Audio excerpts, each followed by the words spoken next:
It's definitely something to this story with Keyshawn Johnson. For those that don't know, Keyshawn Johnson earlier yesterday stated that from his sources, he was told that during the Colorado versus Oregon game, Oregon received a lot of information on the Buffaloes. Now, for me, that's not surprising. Teams do research; they look at film. I'm sure they looked at film from Jackson State, but his source told him that they received the overwhelming amount of information on his team. And I just, I was thinking about it. I said, it might be some truth to this because Joe Clatt, he was on the show recently and he was talking about, he know personally, he talked to coaches off the record and they despise what's going on at Colorado right now, surrounding Coach Prime. And I was like, wow, I was like, the hate is real, and yeah, the hate is real. You see, this is not, I'm going to let you hear what Joe Clatt had to say in a second, but the hate is real, man. The hate is real. And, Coach Prime, these are not normal circumstances. Compare Coach Prime to the rest of the coaches right now that you see in the Pac 12 or anywhere else around the country. It's a very unique situation. He has excelled in the sport and far greater than they will ever excel in the sport. And they probably feel threatened by that.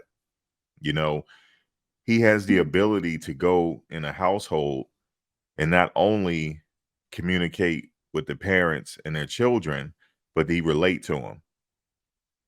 He's honest with them. Even he said it, I'm honest with them. You know, I tell him, I'm not promising you anything. I promise you a great opportunity, and I'm gonna bring your son back a man. That's what he says.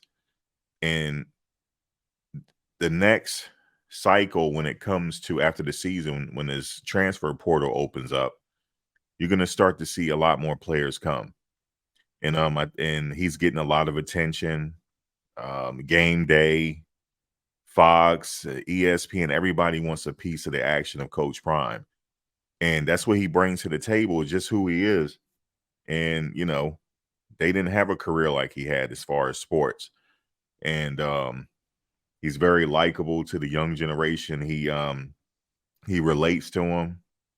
You see him in the locker room even before the games, vibing with the team to the music and things like that. A lot of coaches around the country can't do that.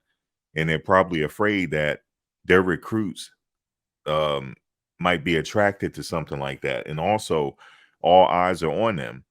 He even have dedicated people vlogging on his experience right now. I'm one of them. You know, I'm documenting a moment in time. It's a historic moment in time, but I do realize with him being in that position, he has a lot to deal with, more so than he says in the media. But he knows it. He's aware of it. He said it. These coaches are playing me. They're not playing my players. They're not preparing for my players. They're playing me. And the animosity and the hate is there because when he played Colorado State, one of our players got hurt, Travis Hunter, and he didn't even apologize. He didn't even seem concerned about it. That's hate, man. That's just how I see it. And Coach Lanning, Dan Lanning from Oregon, Coach Prime didn't say anything to him, and then he just said they're playing for clicks and stuff like that. No, that media attention, it comes with them. It's just been his life since he got drafted to the Yankees. Dan Lanning wasn't drafted to the Yankees. He didn't play in the NFL. He didn't play in a Super Bowl. He didn't play in a World Series. He's not in the Hall of Fame, and I honestly feel like they feel threatened by that because I'm pretty sure some of the players on his team would love to play for Coach Prime. At the end of the game, Bo Nix ran up to Coach Prime just to give him a hug and acknowledge him, you know. But let me let you hear this what Joe Clatt had to say here. Let's see. Let's find it. Okay, here we go. Listen to this. Let's start with this premise. There are fans and players and media that don't like what's going on at Colorado. They don't like the hype surrounding Colorado, just like there were people that didn't like the hype surrounding Tim Tebow. Okay. But the group that dislikes it the most is opposing coaches. And I talk to these guys off the record, they despise it. They hate it. They hate. Did you hear what he said? He talked to them off the record, and he said they despise it. They despise it. Why? They don't have anything to do with what's going over there in Boulder. Why should they despise it? But they do. The attention that Colorado is getting. They hate the fact that they know it's not going anywhere. They hate the fact that they know that this guy is going to be able to recruit at the top end of college football. They hate that 60 Minutes was there. That's one reason. They know that he's going to be able to recruit at the top end of college football. This is not Jackson State anymore. Yes, he did get Travis Hunter. He's very successful. So you think he was very successful in getting Travis Hunter and he was at the HBCU level. What do you think he's going to do now? He has access to more resources now, and he will go after that talent. He will be competing. And there's a greater chance of him landing that player than a lot of these coaches. It's a great chance. And Coach Prime said it. He said, take your shots now. But this is the last time we're going to be this way. And he's not lying. Let's continue. And that every show was there and that it's Deion all the time, everywhere. They hate it.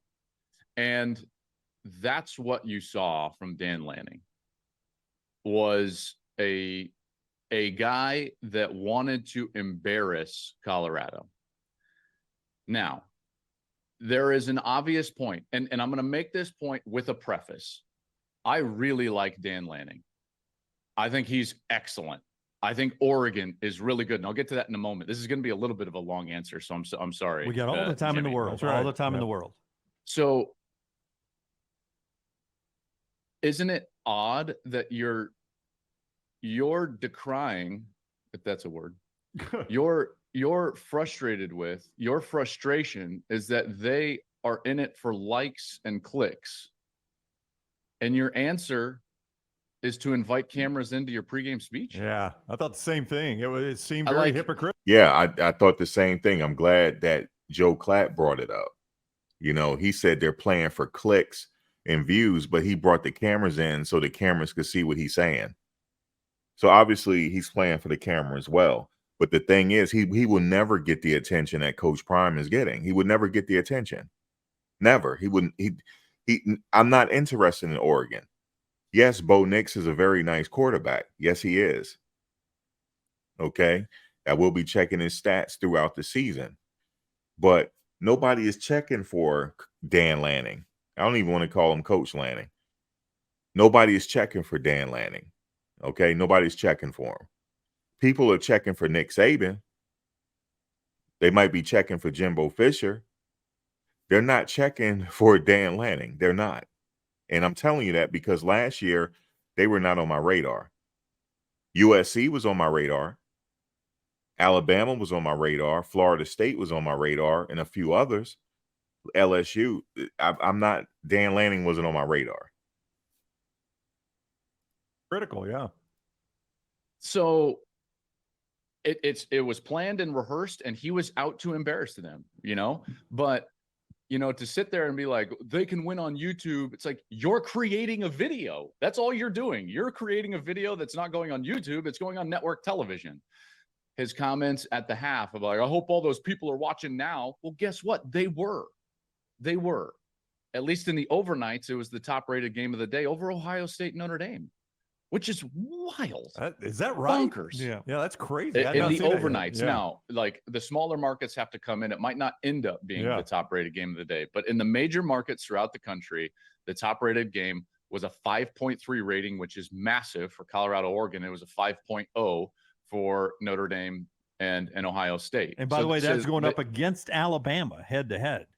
That's exactly. And the reason for that is because of Coach Prime. It's all, I'm telling you guys, for those that don't remember, it's always been that way. When he played, all eyes were on him, especially Monday Night Football, especially when in the fourth quarter, he's sitting there waving to the punter to kick it to him. And then you know he's going to eventually run a touchdown back. All eyes were definitely on him. Especially there was a lot of attention when he was playing baseball at the same time, you know, preparing for a World Series. Then in this other light, preparing for a Super Bowl.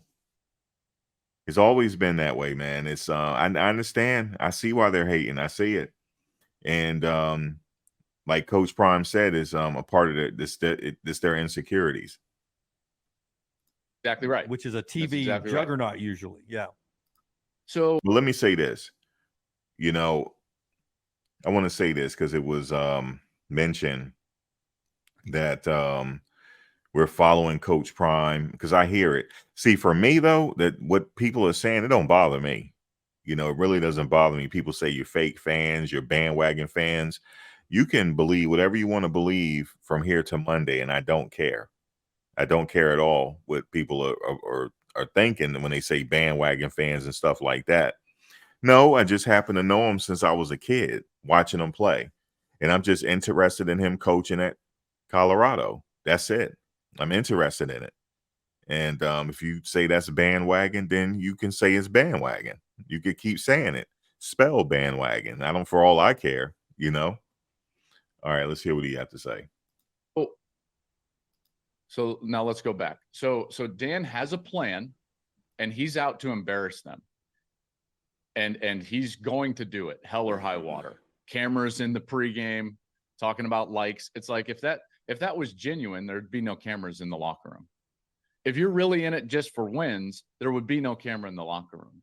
That was an obvious kind of point to begin with.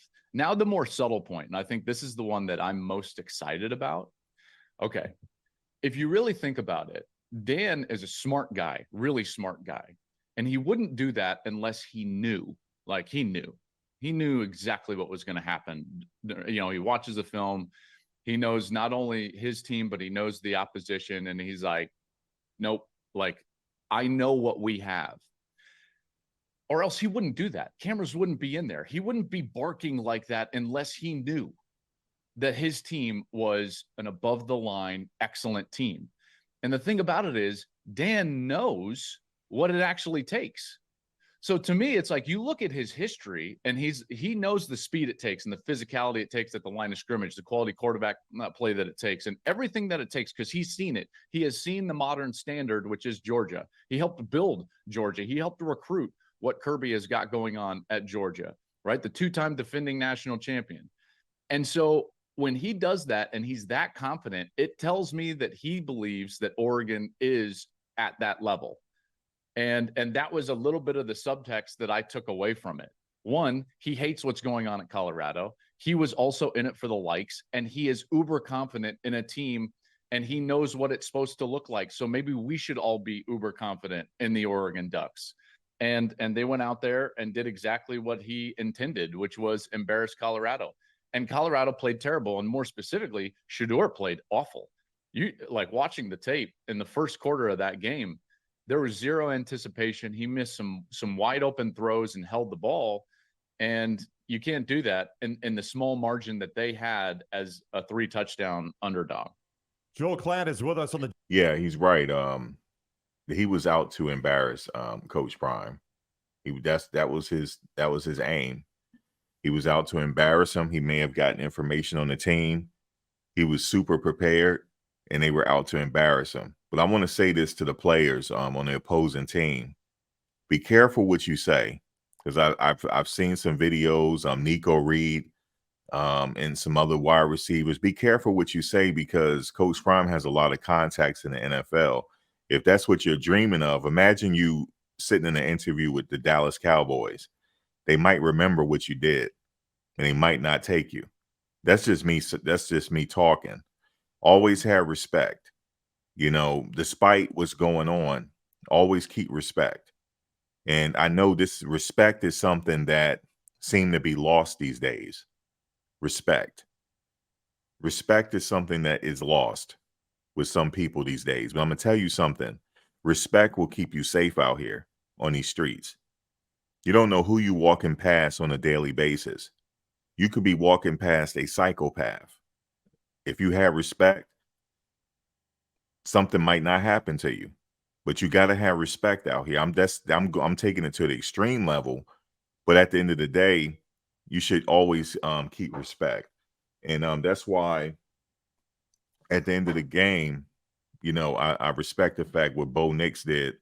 He went up to Coach Prime and gave him a hug, you know, out of respect for who the man was. And I don't want to hear anything coaches, you know, at good game, coach. No, you were out to humiliate the guy. But like Coach Prime said, you know, have fun while it lasts, because those recruits that you guys are going for, he's going to be going for them as well. But there's probably some truth to what Keyshawn Johnson said. And now that Joe Clatt said it, we're getting it from a couple of people now. What's going on behind the scenes? You coaches, hey, listen. You know, worry about what you're doing. Coach Dan Lanning, you have a good team over there. Well, there's nothing. Why the animosity? You guys were the better team that day. You know, hey, man, that's how it is in this world, man. When you successful, it's a gift and a curse. When you work hard, right? When you work hard for yourself and build something for yourself, you're going to have hate. Trust me, I even have it. There's levels of it. There's levels of it in my everyday life. There's hate, but guess what? I still sleep good at night. Doesn't bother me. Shout out to Coach Prime and what he's doing, and I'm going to continue to follow it. Jason Whitlock has something to say about, you know, he mainly said African Americans and they're looking for a God figure. No, that's not the case, man. And I just had to point it out because he's insignificant anyway. He really is, but I just thought I had to say something because no, you can't speak for a whole group of people, man. And then he said the other people are, what did he say, liberals, white liberals. That's what he said. No, people want to watch a good football game. Some people up there in Boulder, they've been waiting for this for a while, and they're enjoying it. And if he's there to bring it, they're okay with it. There's no hate on our end, but this team is going to be successful. They're already successful. They 3-1. And, you know, we're in a conference in Power 5 football where it's hard to win. And he put a team together in 1 year and they 3-1. That's a success. What say you? Peace. Thanks for watching, guys. But before you go, please like, comment, share, and subscribe. Also hit the bell notification so you can get updated on my latest content as it drops. If you have any video ideas, feel free to leave a comment below. Take care.